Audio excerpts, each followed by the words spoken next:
Right, just have a look at symbols, because once you draw something once in CAD, you never want to draw it ever again.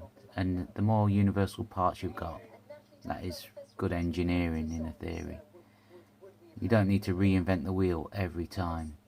For instance, I've drawn a nice stair tread here that we use nearly all the time in the industrial commercial buildings, often made out of steel plate or checker plate with the end plates welded in or folded on.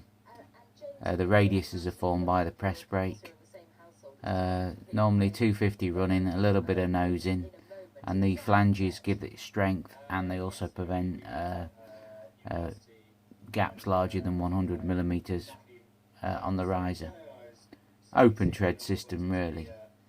Obviously flow forge treads are popular as well, but you can't walk up them in high heels. Right, so basically that's drawn in a file called tread.tcw, but I'll bring up the palettes on the side called the library palette. Now I've already got these in the library already, but you can do a right button and you can create a new folder, and we call it stair parts, the library, and then double click on that, and then what you do is you highlight all the bit you want in your library and you drag it to my stair parts library and you give it a name, tread 1. Now it wants to save it somewhere.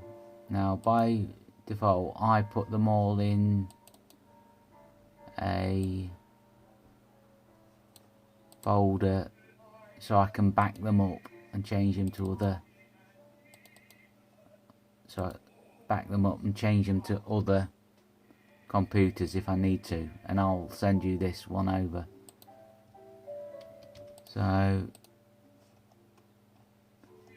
now if I was to start a new drawing,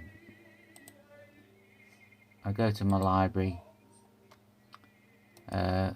I'm going to right button on that and just update thumbnail, just this one,